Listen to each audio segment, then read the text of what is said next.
The guest is Mr. RPatton, and the topic is the Freedom Rides. And of course, Mr. Patton is a participant in the Freedom Rides of May of 1961. And Mr. Patton, let's give you an opportunity during this last segment to simply inform our audience of some of the impressions and some of the things that happened to you and others during this very, very critical period in the civil rights movement. Okay. One of the things, I think, things that happened to the Nashville group, our first group that left, there were 10 people on that bus.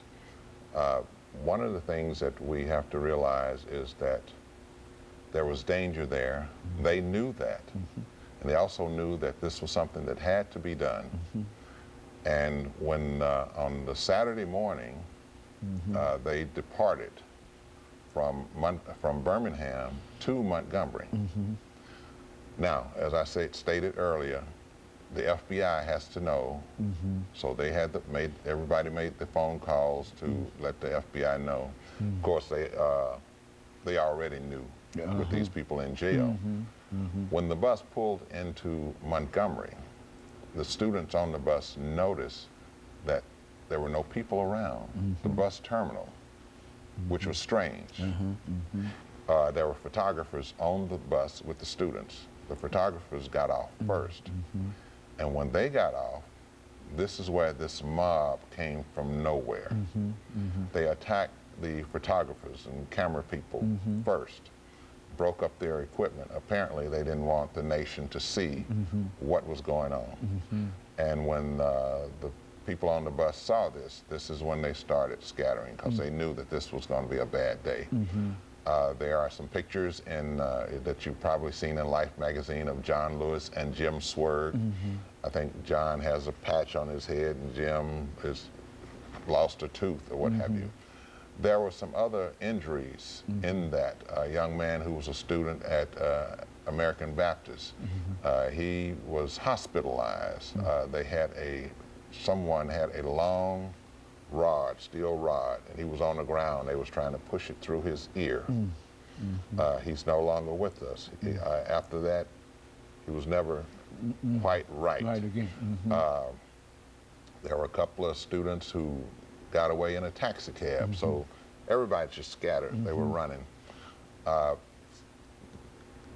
That night, at least that Sunday night, the next night, Sunday, they had a rally in Montgomery at the First Baptist Church, and Dr. King was the speaker.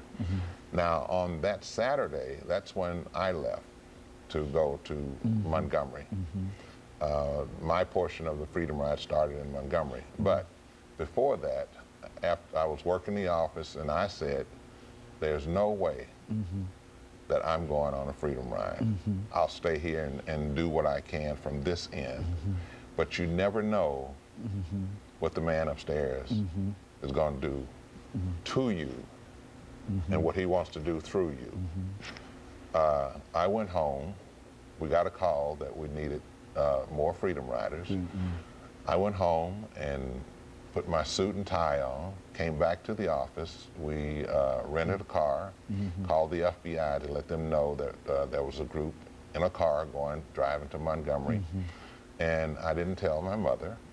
And so that Saturday and Sunday at the rally, matter of fact, as we were having the rally, outside they were burning up people's cars. And the next morning, Monday morning, we were planning who would be on what bus. They had the Greyhound and the Trailway bus, so they were dividing the groups up. And there were 25 in the group at this time.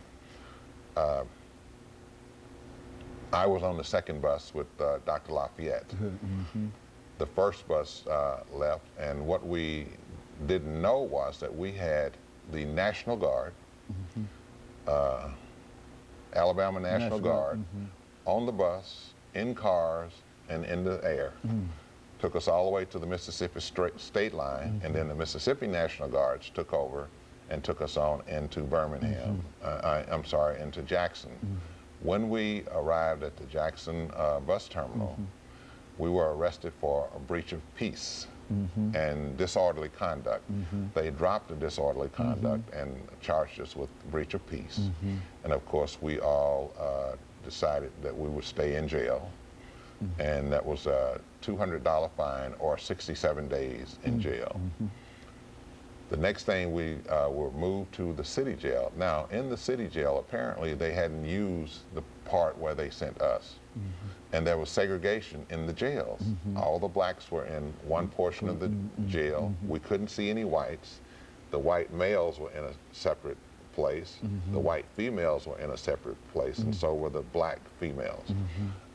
When we went into the jail cells, which had a day room, we had to actually clean it first because of the mold. Everything was green.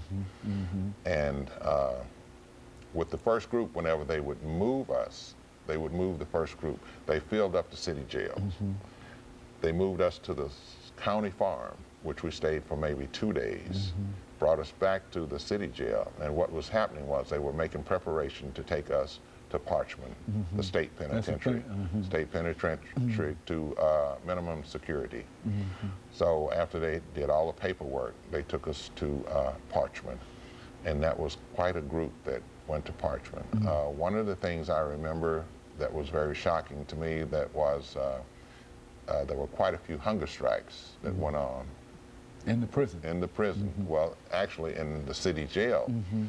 And some of the riders were so weak they couldn't walk. And when we were transferred to the state penitentiary and they were asked to get up and walk, well, the guards used cattle